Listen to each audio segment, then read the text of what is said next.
Hello friends, welcome to beginner TNPSC.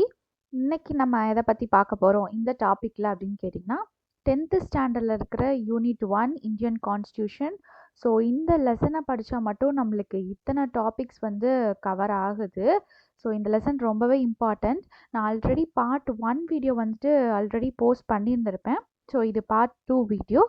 Already சொல்லுற மாதிரி என்னோட டார்கெட் என்னென்னு பார்த்தீங்கன்னா 5 மந்த்ஸுக்குள்ளே வந்து ஜிகே கவர் பண்ணுறது தான்.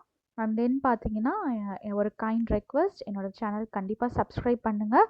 ஸோ ஆல்ரெடி எனக்கு சப்ஸ்கிரைப் பண்ணவங்களுக்கு ரொம்பவே தேங்க்ஸ். அண்ட் உங்கள் ஃப்ரெண்ட்ஸ் யாராவது படிக்கிறாங்க TNPSC or TET or any competitive எக்ஸாம்ஸுக்கு படிக்கிறாங்க அப்படின்னா please share them. So it will be very very useful for them. Okay. And then வந்துட்டு என்னோடய போஸ்ட்ஸில் வந்துட்டு நம்மளுக்கு டெய்லி மோட்டிவேஷனுக்காக நான் வந்து இது எல்லாமே போட்டிருக்கேன். மோட்டிவேஷன் இமேஜஸ் எல்லாமே போட்டிருக்கேன். ஸோ என்னோடய டேவை நான் அப்படி தான் ஸ்டார்ட் பண்ணுறேன். டெய்லியுமே வந்துட்டு ஒரு மோட்டிவேஷ்னல் இமேஜ் கண்டிப்பாக இருக்கும். ஸோ உங்களுக்கும் மோட்டிவேஷனாக இருக்கும். ஸோ அதையும் போய் பாருங்கள். ஓகே. ஸோ இப்போது நம்ம வீடியோக்குள்ளே போயிடலாம். என்னென்ன பார்த்துட்டு இருந்தோம் அப்படின்னா, நெக்ஸ்ட்டு பார்க்க வேண்டியது ஃபண்டமெண்டல் ரைட்ஸ் பற்றி தான் பார்க்க போகிறோம். ஸோ ஃபண்டமெண்டல் எல்லாத்துக்குமே உரிமை அப்படிங்கிறது வழங்கப்பட வேண்டும்.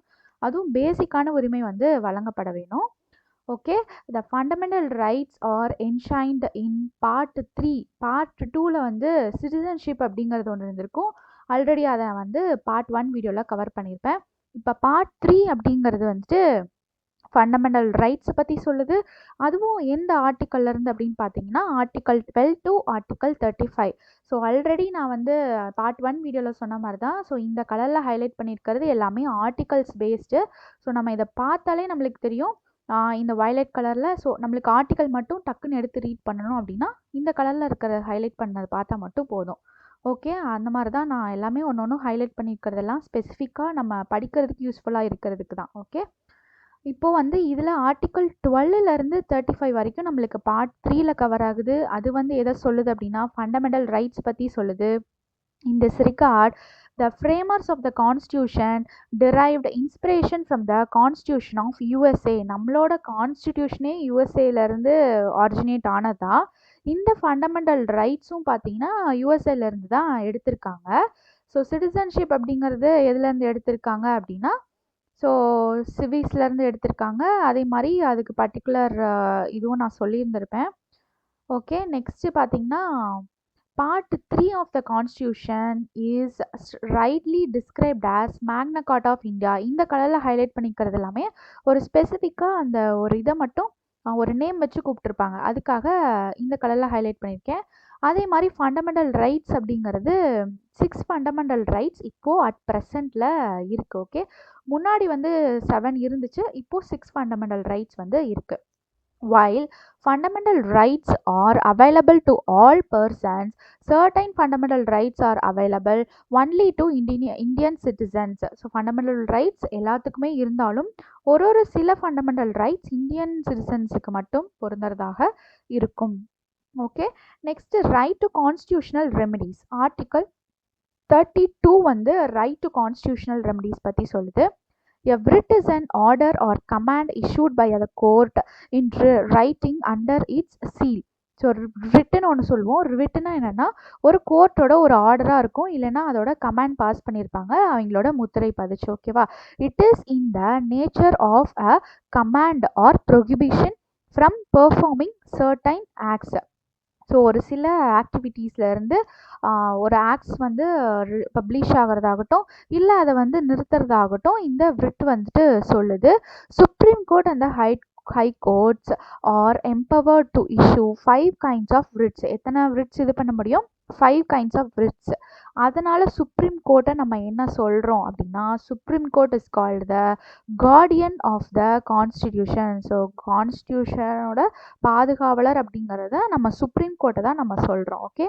அதில் டாக்டர் பிஆர் அம்பேத்கர் என்ன சொல்கிறார் அப்படின்னா இந்த ஆர்டிக்கல் 32 அப்படிங்கிறது heart and soul of the constitution அப்படின்னே சொல்கிறாரு doctor B R Ambedkar. Article 32 heart and soul of the constitution அப்படின்னு சொல்கிறாங்க.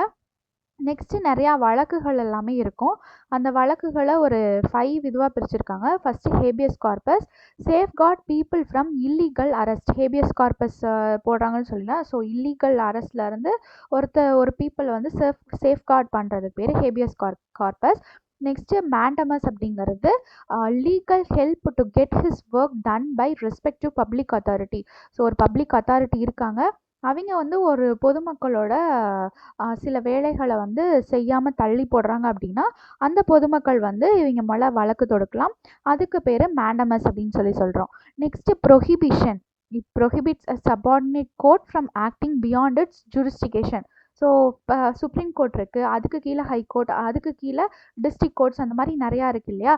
ஸோ அந்த இது எல்லாமே வந்துட்டு, ஸோ கீழே இருக்கிற ஒரு கோர்ட்ஸ் எல்லாத்துக்குமே வந்துட்டு அதுக்குன்னு ஒரு ஸ்பெசிஃபிக்கான ரூல்ஸ் இருக்குது, ரெகுலேஷன்ஸ் இருக்குது. அதை தாண்டி அதுக்கான பவுண்ட்ரிஸ் இருக்குது. அதை தாண்டி வந்து அதனால் போக முடியாது. ஸோ அந்த sub courts or subordinate courts எல்லாத்தையுமே வந்துட்டு அதோட டெரிட்டரிஸ்க்குள்ளே மட்டும்தான் அதால் ஒரு ஒரு வழக்கை வந்து விசாரிக்கிறதோ இல்லை வந்துட்டு ஒருத்தவங்க மேலே ஜட்ஜ்மெண்ட் வைக்கிறதோ எல்லாமே பண்ண முடியும்.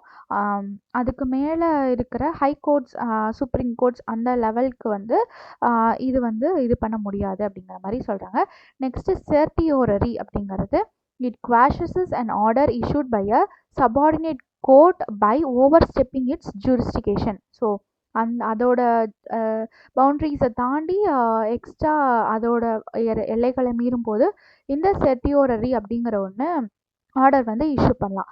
நெக்ஸ்ட்டு குவா வாரண்டா அப்படிங்கிறது, it prevents usurpation of public office through illegal manner. So public ஆஃபீஸை இல்லீகல் மேனரில் இது பண்ணும்போது இந்த வழக்கு வந்து போட முடியும். இதுக்கு நேம் வந்து குவா வாரண்டோ அப்படிங்கிறது. Okay, next suspension of fundamental rights. இந்த president makes a proclamation of emergency. So ஒரு பிரசிடென்ட் வந்து அவசர நிலை உருவாக்குறாரு. அது எந்த ஆர்டிக்கலில் வருது அப்படின்னு பார்த்தீங்கன்னா ஆர்டிக்கல் 352 வந்து வருது. Proclamation of Emergence by President. The freedoms guaranteed under Article 19 are automatically suspended. So article 19ல நிறையா ஃப்ரீடம்ஸ் எல்லாமே வரும். ஸோ அது வந்துட்டு சஸ்பெண்ட் ஆகிடும். எப்போ அப்படின்னு கேட்டால் இந்த ஆர்டிக்கல் 352 வந்துட்டு பிரசிடென்ட் வந்து அவசர நிலை அப்படிங்கிற ஒரு இதை கொண்டு வரும்போது. Okay, the president can suspend other fundamental rights through specific orders. பிரசிடென்ட்ஸுக்கு இந்த ரைட்ஸ் எல்லாமே இருக்குது. ஸோ ஃபண்டமெண்டல் ரைட்ஸையும் ஒரு ஸ்பெசிஃபிக் ஆர்டர் இது பண்ணி சஸ்பெண்ட் பண்ணுறதுக்கு these orders must be approved by the parliament. President வந்து இது போட்டாலுமே பார்லிமெண்ட் வந்துட்டு அந்த ஆர்டர்ஸை டிஸ்மிஸ் பண்ணுறதோ ஒரு அப்ரூவ் பண்ணுறதோ பார்லிமெண்ட் தான் அதை பண்ண முடியும். Next difference between fundamental rights and directive principles of state policy அப்படிங்கிறது. ஸோ இந்த டிஃப்ரென்ஸ் வந்து நம்ம டிபிஎஸ்பி பார்த்ததுக்கப்புறம் இது ரெண்டுக்குரிய டிஃப்ரென்ஸ் பார்த்தோன்னா இன்னுமே ஈஸியாக இருக்கும். ஓகே, ஸோ அதை பார்த்துட்டு வந்துட்டு அப்புறம் இந்த பாக்ஸை வந்து கண்டினியூ பண்ணுவோம். நெக்ஸ்ட்டு வந்துட்டு என்னென்ன ஃபண்டமெண்டல் ரைட்ஸ்ன்னு பார்த்தோம் இல்லையா, அது என்னென்ன இருக்குது. ஆர்டிக்கல் 12 to 35 இருக்கு இல்லையா, அதை தான் இங்கே பார்க்க போகிறோம். அதுலேயுமே வந்துட்டு சப்டிவிஷன்ஸாக பிரிச்சுருக்காங்க. ஸோ ரைட் டு ஈக்குவாலிட்டி அப்படிங்கிறதுல ஒரு 5 ஆர்டிகல்ஸ் வருது. நெக்ஸ்ட்டு ரைட் டு ஃப்ரீடம் அப்படிங்கிறதுல ஒரு 5 இது வருது. Next right against exploitation 4. Next right to religion 4, culture and educational rights 2 and right to constitutional remedies 1 இருக்குது. அதில் 32 வந்து அமெண்ட்மெண்ட் பண்ணியிருப்பாங்க. ஸோ இந்த பாக்ஸ் டேட்டா இம்பார்ட்டன்ட், அது வரும்போது நான் சொல்கிறேன். ஓகே, ரைட் டு ஈக்குவாலிட்டி அப்படின்னா ஆர்டிக்கல் 14 ஈக்குவாலிட்டி பிஃபோர் லா. இதை எப்படி ஞாபகம் வச்சுக்கணும் அப்படின்னா அவங்களோட ஓன் மெமரி பேஸ்டு வந்து ரியல் லைஃப் பேஸ் பண்ணி கம்பேர் பண்ணி நம்ம ஞாபகம் வச்சுக்கணும். ஓகே, ஸோ இப்போது ஆர்டிக்கல் 14 அப்படிங்கிறது ஈக்குவாலிட்டி பிஃபோர் லா, எல்லாரும் சட்டத்துக்கு முன்னாடி சமம் அப்படின்னு சொல்கிறது ஆர்டிக்கல் 14. ஆர்டிக்கல் 15 என்ன சொல்லுது அப்படின்னா prohibition of discrimination on grounds of religion, race, caste, sex or place of birth. So இது மூலியமாக நிறைய வேற்றுமைகள் காட்டப்பட்டுச்சு அப்படின்னா ஆர்டிக்கல் 15 அது எல்லாத்தையும் அபாலிஷ் பண்ணுறதுக்கு இது பண்ணுது. ஆர்டிக்கல் 16 அப்படிங்கிறது equality of opportunity in matters of public employment. So public எம்ப்ளாய்மெண்ட்டில் ஈக்குவாலிட்டி ஆஃப் ஆப்பர்ச்சுனிட்டி எல்லாத்துக்குமே கிடைக்கணும். Next article 17 abolition of untouchability. Next article 18 வந்து abolition of titles except military and academic. இது வந்து ரைட் டு ஈக்வாலிட்டி. ஸோ என்னால் முடிஞ்சிச்சு அப்படின்னா I will be doing separate video, shortcuts make பண்ணி வீடியோஸும் நான் கொடுக்குறேன். ஸோ இப்போதைக்கு வந்து இதை பார்த்துக்கோங்க. ஸோ ரியல் லைஃப் கம்பேர் பண்ணி நீங்கள் வந்து மெமரியில் ஞாபகம் வச்சுக்கோங்க. Okay. Next right to freedom. Right to freedom அப்படிங்கிறது ஆர்டிகல் 19லேருந்து 22 வரைக்கும் கவர் ஆகுது. ஸோ ஆர்டிகல் 19 என்ன சொல்லுது அப்படின்னு கேட்டால், freedom of speech and expression, assembly, association, movement, residence and profession. Article 20 என்ன சொல்லுது, ஸோ ஒருத்தவங்களுக்கு பேசுகிற உரிமையாகட்டும், இல்லை பொது இடங்களில் வந்து அவங்களோட தாட்ஸை வைக்கிறதாகட்டும், next movements, residence and profession, இது எல்லாருமே வந்துட்டு ஆர்டிகல் 19ல் வருது. 20 அப்படிங்கிறது protection in respect of conviction for offences. So offences தண்டனை வழங்குறது, அவங்களோட கருத்துக்களை எடுத்து வைக்கணும், அஃபென்ஸ் பண்ணணும் அப்படிங்கிறது ஆர்டிகல் 20 வந்து சொல்லுது. ஆர்டிகல் 21 என்ன சொல்லுது அப்படின்னு கேட்டால், protection of life and personal liberty. So ஒருத்தவங்களுக்கான பர்சனல் லிபர்ட்டி ஆகட்டும், அவங்களோட லைஃப் ஆகட்டும், அதை ப்ரொடெக்ட் பண்ணுறது ஆர்டிகல் 21. அதில் 21A என்ன சொல்லுது அப்படின்னு கேட்டால், எல்லாத்துக்குமே எலிமெண்ட்ரி எஜுகேஷன் ப்ரொவைட் பண்ணும். Article 21A right to elementary education. Next article 22 என்ன சொல்லுது அப்படின்னா, protection against arrest and detention in certain cases. So சில கேசஸில் சலுகைகள் வழங்குறதாகட்டும், அல்லது வந்து அரெஸ்ட் பண்ணுறது எல்லாமே ப்ரொடெக்ட் பண்ணுறது இந்த article 22. Next right against exploitation. So இந்த வீடியோவில் பார்த்தீங்கன்னா 2 டார்கெட் கொடுப்பேன். ஸோ அதை வந்து கீழே கமெண்ட் பண்ணிடுங்க, அது என்ன டார்கெட் அப்படிங்கிறத நான் சொல்கிறேன். Right against exploitation, article 23 prohibition of traffic in human beings and forced labours. So childrens எல்லாமே ஃபோர்ஸ் பண்ணி ஒரு இது பண்ண வைக்கிறாங்க இல்லையா, ஸோ வேலை செய்ய வைக்கிறாங்க இல்லையா, அதெல்லாம் இந்த 24ல் வரும், 23ல் வரும். 24 அப்படிங்கிறது ஃபேக்ட்ரிஸ்லேயோ இல்லை மற்ற சில இதுலேயோ சில்ட்ரன்ஸ் வந்து ஒரு லேபரராக வந்து அண்டர் 14 இயர்ஸ் ஆஃப் ஏஜ்குள்ளே இருக்கவங்கள லேபராக வந்து இது பண்ணுறது, அதை ப்ரொஹிபிட் பண்ணுறது இந்த ஆர்டிக்கல் 24. ஓகே. நெக்ஸ்ட்டு பார்த்தீங்கன்னா right to religion. Right to ரிலீஜியனில் 25 to 28 கவர் ஆகுது. ஸோ ஆர்டிக்கல் 25 என்ன சொல்லுது அப்படின்னா, freedom of conscience and free profession, practice and propagation of religion. So ஒரு மதத்தை பரப்புறதுக்கும் அதை ப்ராக்டிஸ் பண்ணுறதுக்கும் அதை வந்து ஃபாலோ பண்ணுறதுக்கும் உரிய ஃப்ரீடம் கொடுக்கறது வந்து ஆர்டிக்கல் 25. ஆர்டிக்கல் 26 என்ன சொல்லுது அப்படின்னா, freedom to manage religious affairs. So மதம் பேஸ்டாக வந்துட்டு ஏதாவது அஃபேர்ஸ் இருந்துச்சு அப்படின்னா அதை மேனேஜ் பண்ணுறதுக்கான ஃப்ரீடம் வேணும் அப்படிங்கிறத ஆர்டிக்கல் 26 சொல்லுது. ஆர்டிக்கல் 27 என்ன சொல்லுது அப்படின்னா, freedom from payment of taxes for promotion of any religion. So ஒரு மதத்தை வந்து பரப்புறதுக்காக ஒரு பேமெண்ட்டோ டாக்ஸோ கலெக்ட் பண்ணக்கூடாது அப்படிங்கிறதுக்கான ஃப்ரீடம் வந்து freedom from payment of taxes and promotion of any religion வந்து ஆர்டிக்கல் 27 சொல்லுது. நெக்ஸ்ட் ஆர்டிக்கல் 28 என்ன சொல்லுது அப்படின்னா, freedom from attending religious instructions or worship in certain educational institution. So என்ன சொல்கிறாங்க அப்படின்னா, இங்கே வந்து ஒரு எஜுகேஷன் இன்ஸ்டிடியூஷன்லேயோ ஒரு ரிலீஜியஸ் இன்ஸ்ட்ரக்ஷன்ஸையோ போய் அட்டன் பண்ணுறதுக்கான ஃப்ரீடம் வந்து சொல்லுது. Okay. Next cultural and educational rights. Article 29 protection of language, script and culture of minorities. So minorities எல்லாமே அண்டர் த ஏஜ் ஆஃப் 18 வந்து நம்ம மைனாரிட்டிஸ்ன்னு சொல்லுவோம். அவங்களுக்கான லாங்குவேஜஸ் ஆகட்டும், ஸ்கிரிப்ட், கல்ச்சர் எல்லாத்தையுமே வந்து ப்ரொடெக்ட் பண்ணுறது ஆர்டிக்கல் 29. ஆர்டிக்கல் 30 என்ன சொல்லியிருக்கு அப்படின்னா, right of minorities to establish and administer educational institution. So education இன்ஸ்டிடியூஷனில் போய் மைனாரிட்டிஸ் வந்து படிக்கிறது, இது எல்லாமே வந்துட்டு ஆர்டிக்கல் 30 அப்படிங்கிறத சொல்லுது. ஓகே. நெக்ஸ்ட் ஆர்டிக்கல் 32 என்ன சொல்லுது, அதுக்கு முன்னாடி இது எதில் வருது அப்படின்னா, right to constitutional remedies. Article 32 என்ன சொல்லுது அப்படின்னு கேட்டிங்கன்னா, it allows individuals to seek redressal for the violation of their fundamental rights. So individual இந்த ஃபண்டமெண்டல் ரைட்ஸுக்கு எதிராக வந்து வயலேஷன் பண்ணாங்க அப்படின்னா இதை ப்ரொடெக்ட் பண்ணுறதுக்காக கான்ஸ்டியூஷன் வந்து சில ரெமடிஸ் எல்லாமே எடுக்கும். அதை வந்து ஆர்டிக்கல் 32 அப்படிங்கிறத நம்ம சொல்லியிருப்போம். ஓகே. நெக்ஸ்ட்டு இப்போ பார்த்தீங்கன்னா ஆர்டிகல் 31 இங்கே எங்கேயுமே பார்த்துருக்க மாட்டோம். அது என்ன அப்படின்னா ரைட் டு ப்ராப்பர்ட்டி அப்படிங்கிறது ஒன்று இருந்திருக்கும். அது வந்து 44th அமெண்ட்மெண்ட் ஆக்ட் 1978. ஓகேவா? இது ஆல்ரெடி டிஎன்பிஎஸ்சியில் நிறைய தடவை கேட்டிருக்காங்க. ஸோ இது ரொம்ப இம்பார்ட்டன்ட். ஆர்டிகல் 31 அப்படிங்கிறது ரைட் டு ப்ராப்பர்ட்டி. அதை வந்து 44th அமெண்ட்மெண்ட் ஆக்ட் 1978 என்ன பண்ணியிருக்காங்க அப்படின்னா ஆர்டிகல் 300A பார்ட் 12 கொண்டு போய் சேர்த்துருக்காங்க. ஓகேவா? ஆர்டிகல் 300A பார்ட் 12 கொண்டு போய் ஆர்டிகல் 31 கொண்டு போய் சேர்த்துட்டாங்க. அது என்னன்னா ரைட் டு ஃப்ரீடம். அது எந்த amendment act? 44th amendment act 1978. இந்த அமெண்ட்மெண்ட் பண்ணது எல்லாமே நான் க்ரீன் கலரில் ஹைலைட் பண்ணியிருப்பேன். ஸோ ஆல்ரெடி இங்கே கூட 42nd அமெண்ட்மெண்ட் ஆக்ட் வந்திருக்கும். ஸோ அதை க்ரீன் கலரில் ஹைலைட் பண்ணியிருக்கேன். இங்கே 44th அமெண்ட்மெண்ட் ஆக்ட் வந்திருக்கு, அதனால இதையும் க்ரீன் கலரில் ஹைலைட் பண்ணியிருக்கேன். ஸோ இப்போ தான் நம்மளுக்கு டாஸ்க்குக்கான நேரம். இந்த வீடியோவோட டாஸ்க் என்னன்னு கேட்டிங்கன்னா, ஸோ இந்த பிக்சர் தெரியுது இல்லையா? ஸோ இந்த பிக்சர் எந்த ஆர்டிக்கலுக்கு கீழே வருது? violation of which fundamental right is associated with the theme depicted in the stamp. So இதை பார்த்தா உங்களுக்கு எந்த ஆர்டிக்கல் வந்து வருது அப்படிங்கிறத கீழே கமெண்ட் பண்ணுங்கள். ஸோ இதை ஞாபகம் இதை வச்சு கூட நம்மளால் அந்த ஆர்டிக்கலை கண்டிப்பாக ஞாபகம் வச்சுக்க முடியும். நம்ம தேடும்போது பிக்சரும் நம்மளுக்கு டக்குன்னு மைண்டுக்கு வரும், எந்த ஆர்டிக்கல் அப்படிங்கிறதும் நம்மளுக்கு கிளிக் ஆகும். ஸோ இந்த வீடியோவோட டாஸ்க் என்னன்னு கேட்டிங்கன்னா இதுதான். ஸோ இந்த பிக்சர் எந்த ஆர்டிக்கலுக்கு உரியது அப்படிங்கிறத கீழே கமெண்ட் பண்ணுங்கள். ஓகே, நெக்ஸ்ட்டு டிபிஎஸ்பி தான் பார்க்க போகிறோம்.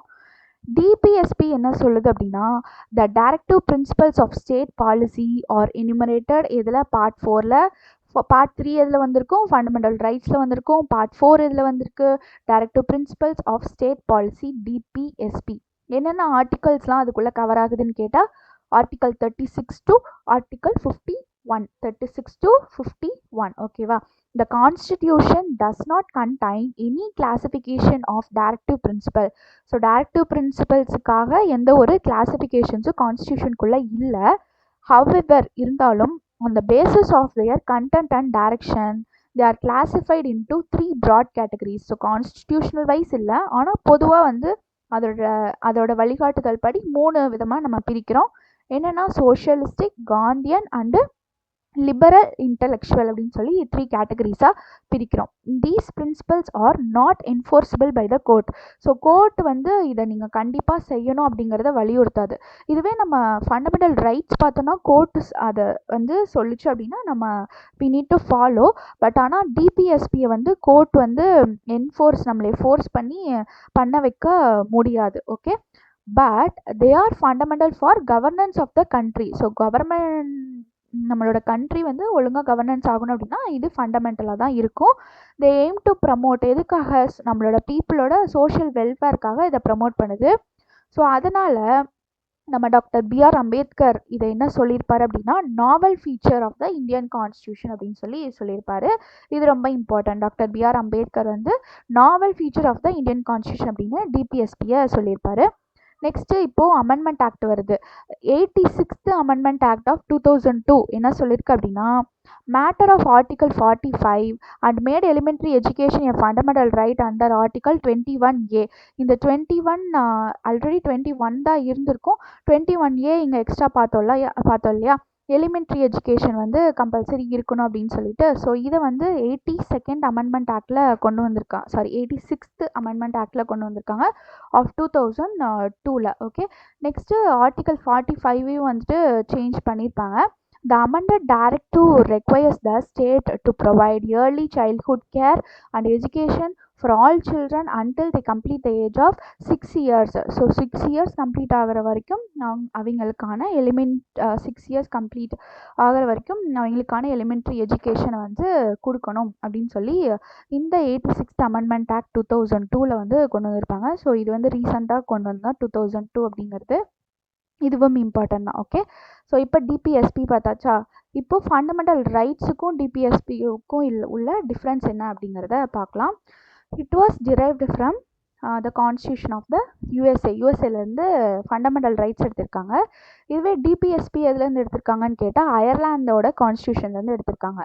ஸோ ஃபண்டமெண்டல் ரைட்ஸ் அப்படிங்கிறது யூஎஸ்ஏ, டிபிஎஸ்பி அயர்லாண்டு. இது வந்து என்ன சொல்கிறாங்க அப்படின்னா, government cannot take away or abridge these rights அப்படின்னா, கவர்மெண்ட் வந்து இதில் எந்த ஒரு அமெண்ட்மெண்ட்டையோ இல்லை எந்த ஒரு எக்ஸ்ட்ரா ஆட் பண்ணுறதோ அந்த மாதிரி இது பண்ணுறது எதுவுமே கவர்மெண்ட் சொல்ல முடியாது. ஆனால் இது வந்து கவர்மெண்ட் இன்ஸ்ட்ரக்ஷன்ஸ்க்கு உட்பட்டது தான் டிபிஎஸ்பி அப்படிங்கிறது. They are enforceable. ஆல்ரெடி சொன்ன மாதிரி இது வந்து கோர்ட் வந்து என்ஃபோர்ஸ் பண்ண முடியும், ஃபாலோ பண்ணுங்க அப்படின்னு சொல்லி. ஆனால் இந்த டிபிஎஸ்பியை கோர்ட் வந்து என்ஃபோர்ஸ் பண்ணி நம்ம மேலே நீங்கள் இதை ஃபாலோ பண்ணும் அப்படின்னு ஸ்ட்ரிக்டாக என்ஃபோர்ஸ் பண்ண முடியாது. ஓகே, இது வந்து லீகல் சாங்ஷன் படி தான் ஃபண்டமெண்டல் ரைட்ஸ் நடக்கும். இது வந்து மாரல் அண்ட் பொலிட்டிக்கல் சாங்ஷன்ஸ். இது பியூர்லி பொலிட்டிக்கல் பேஸ்டாக தான், மாரல் பேஸ்டாக நீங்கள் ஃபாலோ பண்ணாலும் பண்ணலாம், or it is advisable to follow அப்படிங்கிறது தான் டிபிஎஸ்பிங்கிறது. These rights strengthen political democracy in the country. இது எதுக்காக? ஃபண்டமெண்டல் ரைட்ஸ் அப்படிங்கிறது ஒரு பொலிட்டிக்கல் டெமோக்ரஸிக்காக. இதுவே டிபிஎஸ்பி அப்படிங்கிறது சோஷியல் அண்ட் எக்கனாமிக் டெமோக்ரஸி அப்படிங்கிறதுக்காக டிபிஎஸ்பியை கொண்டு வந்திருக்காங்க. ஓகே, இதுதான் ஃபண்டமெண்டல் ரைட்ஸ் அண்ட் டிபிஎஸ்பிக்குள்ள மெயின் டிஃப்ரென்சஸ். நெக்ஸ்ட்டு பார்த்தீங்கன்னா ஃபண்டமெண்டல் டியூட்டிஸ் வருது. Okay, fundamental duties in the Indian Constitution are inspired by the Constitution of former USSR Russia. So இப்போ fundamental rights எங்கேருந்து எடுத்திருக்காங்க? யூஎஸ்ஏ. கான்ஸ்டியூஷன் எங்கேருந்து எடுத்திருக்காங்க? யூஎஸ்ஏ. டிபிஎஸ்பி எங்கேருந்து எடுத்திருக்காங்க? அயர்லாந்து. ஃபண்டமெண்டல் டியூட்டிஸ் எங்கேருந்து எடுத்திருக்காங்கன்னு கேட்டால் யூஎஸ்எஸ்ஆர் அப்படிங்கிற ரஷ்யாவிலேருந்து ஃபண்டமெண்டல் டியூட்டிஸ் எடுத்திருக்காங்க. Okay, in 1976 the Congress party set up the Sardar Swaran Singh committee to make recommendations on fundamental duties. So Congress வந்து 1976ல ஆட்சியில் இருந்திருப்பாங்க. அப்போது சர்தார் ஸ்வரான் சிங் கமிட்டி அப்படின்னு சொல்லி உருவாக்கியிருப்பாங்க. அது எதுக்கு அப்படின்னா ஃபண்டமெண்டல் ரைட்ஸில் இன்னும் எக்ஸ்ட்ரா ஏதாவது ஆட் பண்ணுறதாகட்டும் இல்லை அதை இம்ப்ரூவ் பண்ணுறதுக்காக ஒரு குழு வந்து அமைச்சிருக்காங்க, சர்தார் ஸ்வரான் சிங் கமிட்டி. ஓகே, எதுக்காக? ஃபண்டமெண்டல் டியூட்டிஸில் வந்து நிறையா இம்ப்ரூவ்மெண்ட் பண்ணுறதுக்காக. நெக்ஸ்ட்டு அமெண்ட்மெண்ட் ஆக்ட் வருது, 42nd அமெண்ட்மெண்ட் ஆக்ட். அங்கே பார்த்துருப்போம் 42nd அமெண்ட்மெண்ட் ஆக்ட் எதுக்காக வந்துச்சு அப்படின்னு பார்த்தீங்கன்னா 3 வேர்ட்ஸ் வந்து இதுக்குள்ளே இன்ட்ரடியூஸ் பண்ணியிருப்பாங்க கான்ஸ்டியூஷனுக்குள்ளே. என்னென்ன இன்ட்ரடியூஸ் பண்ணாங்க? Socialistic, secular and integrity. இப்போது இங்கே ஃபண்டமெண்டல் டியூட்டிஸில் என்ன சொல்கிறாங்க அப்படின்னா, so 42nd Amendment Act of 1976 added some responsibilities of citizens to our constitution called the fundamental duties. இந்த 42nd Amendment Act படி தான் இந்த fundamental duties அப்படிங்கிறது உள்ளே வருது கான்ஸ்டியூஷனுக்குள்ளே. அதில் சிட்டிசன்ஸ்க்குரிய உரிய ரெஸ்பான்சிபிலிட்டிஸ் என்ன அப்படிங்கிறதும் இது சொல்லுது. This amendment added a new பார்ட்டையும் இது ஆட் பண்ணியிருக்கு. அப்போது இது வந்து நம்ம க்ரீன் கலரில் ஹைலைட் பண்ண வேண்டியது இல்லையா? ஸோ என்ன பார்ட் ஆட் பண்ணியிருக்கு அப்படின்னா, பார்ட்டு 14, அதாவது 41 பார்ட்டு 4ல் ஏவை வந்து பார்ட் 4ல் ஏ அப்படிங்கிற ஒரு இதை கொண்டு வந்திருக்கு 42nd அமெண்ட்மெண்ட் ஆக்ட் படி. ஸோ 14 என்னது? ஸோ பார்ட் 4 வந்துட்டு பார்த்திங்கன்னா டிபிஎஸ்பி. ஸோ அந்த பார்ட் 4க்குள்ளேயே ஏங்கிறது ஒன்று கொண்டு வந்திருக்கு. அதுதான் வந்துட்டு இந்த 42nd amendment act. Okay, this new part consist of only one article, that is article 51A. இந்த பார்ட் 4Aக்குள்ள 51Aங்கிற ஆர்டிக்கல், அந்த ஒரே ஒரு ஆர்டிக்கல் தான் இருக்குது. For the first time specified a code of 11 fundamental duties of the சிட்டிசன்ஸை. So சிட்டிசன்ஸ்க்குரிய 11 fundamental டியூட்டிஸை இந்த ஒரே ஆர்டிக்கலில் இந்த பார்ட் 4Aங்கிறதுக்குள்ளே வச்சுருக்காங்க. ஸோ அது என்னென்ன அப்படிங்கிறத பார்க்கலாம். So list of fundamental duties, national flag ஆகட்டும், நேஷ்னல் ஆந்தம் ஆகட்டும், ஆர் நம்மளோட கான்ஸ்டிடியூஷனோட ரெஸ்பெக்ட் அண்ட் ஐடியல்ஸ் எல்லாமே வந்து நம்ம வந்து பாதுகாக்கணும் அப்படிங்கிறத ஃபஸ்ட்டு டியூட்டியாக வந்து சொல்லியிருக்காங்க. To abide by the constitution and respect its ideals and institutions, the national flag and the national anthem. To cherish and follow the noble ideals which inspire the national struggle for freedom. So நம்மளுக்காக national struggle வந்து நிறையா ஃப்ரீடம்ஸ் எல்லாமே freedom ஃபைட்டர்ஸ்லாம் வாங்கி கொடுத்துருக்காங்க. So அதோட Nobel வந்து நம்ம காப்பாற்றணும், பாதுகாக்கணும். Next to uphold and protect the sovereignty, unity and integrity of India. So நம்மளோட இறையாண்மையையும் யூனிட்டியையும் இன்டெகிரிட்டி ஆஃப் இந்தியாவை எல்லாத்தையுமே வந்து நம்ம ப்ரொடெக்ட் பண்ணணும். To defend the country and render national service when called upon to do so. So நம்மளோட national சர்வீஸை நம்ம கண்ட்ரிக்காக எதிர்த்து யாராவது போராடுறாங்க அப்படின்னா அவங்களுக்கான டிஃபென்ஸையும் நம்மளோட நேஷ்னல் சர்வீஸை ப்ரொடெக்ட் பண்ணுறதுக்காக நம்ம அதை வந்து ப்ரொடெக்ட் பண்ணணும். Next to promote harmony and the spirit of common brotherhood among all the people of India transcending apart from religion ஆகட்டும். நெக்ஸ்ட் வந்து லிங்குவிஸ்டிக் ரீஜனல் செக்ஷனல் டைவர்சிட்டிஸ் இது எல்லாத்தையுமே கடந்து நம்மளோட ஹார்மனி அண்ட் பிரதர்ஹுட்டை நம்ம ப்ரமோட் பண்ணணும். Next to value and preserve the rich heritage of our composite culture. So நம்மளோட கல்ச்சரையும் நம்மளோட ஹெரிட்டேஜையும் ப்ரிசர்வ் பண்ணணும். To protect and improve the natural environment. So நேச்சுரலாக இருக்கிற எல்லா இதையும் ஃபாரஸ்ட் ஆகட்டும், லேக்ஸ், ரிவர்ஸ் இது எல்லாத்தையுமே வந்துட்டு நம்ம ப்ரொடெக்ட் பண்ணணும். To develop scientific temper, humanism and the spirit in enquire and reform. இதெல்லாமே சயின்டிஃபிக் டெம்பர், ஹியூமனிசம் எல்லாத்தையும் டெவலப் பண்ணணும். சேஃப்கார்ட் பப்ளிக் ப்ராப்பர்ட்டியை சேஃப்கார்ட் பண்ணணும். And to strive towards excellence in all spheres of individuals and collective activities so that the nation constantly rises to higher level. So நம்மளோட individual sphere நம்மளோட whole ஆக்டிவிட்டியை வந்து நம்ம improvise பண்ணிகிட்டே இருக்கணும் நம்மளோட நேஷனை வந்து உயர்த்துறதுக்காக அதை வந்து சொல்லியிருக்காங்க. நெக்ஸ்ட்டு இதில் அமெண்ட்மெண்ட் ஆக்ட் ஒன்று வந்திருக்கும். 86th அமெண்ட்மெண்ட் ஆக்ட் 2002 இங்கே ஒன்று பார்த்துருப்போம். அதுவே தான் இங்கேயும் வருது. என்ன சொல்லுது அப்படின்னா, introduced 11th fundamental duty under 51A உள்ள வந்து கேன் போட்டிருப்பாங்க. Under which all citizens of India or parents shall provide opportunity for education of their children between the age of 16 and 14 years. So 16 and 4 இங்கே என்ன பார்த்தோம், 6 இயர்ஸுக்குள்ளே இருக்கிறது இவங்களுக்கு சில்ட்ரன்ஸுக்கு எலிமெண்ட்ரி எஜுகேஷன் ப்ரொவைட் பண்ணணும். இங்கே என்ன சொல்கிறாங்க, 16 and 14 இயர்ஸ்குள்ளே இருக்கவங்களுக்கு கண்டிப்பாக எஜுகேஷனல் ஆப்பர்ச்சுனிட்டிஸை கொடுக்கணும் அப்படின்னு 86th அமெண்ட்மெண்ட் ஆக்ட் படி 2002. 11th ஃபண்டமெண்டல் டியூட்டி எந்த ஆர்டிக்கலில் இங்கே 51A வச்சுருப்போமா அதுக்குள்ளே ஒன்று இது ஒரு சப்டிவிஷனை கொண்டு வந்து இந்த 6 to 14 இயர்ஸ்குள்ளே இருக்கிற சில்ட்ரன்ஸுக்கு எஜுகேஷன் ப்ரொவைட் பண்ணணும். அப்படி அவங்களுக்கு ஒரு ஆப்பர்ச்சுனிட்டி கொடுக்கணும், parents or citizen of India அப்படிங்கிறத சொல்லியிருக்காங்க. இதுதான் வந்து ஃபண்டமெண்டல் டியூட்டிஸ். இது எல்லாமே பேசிக்கானது தான். ஸோ இது எல்லாமே நம்மளோட சிலபஸில் கவர் ஆகுது, உங்களுக்கு பார்த்தீங்கனாலே தெரியும்.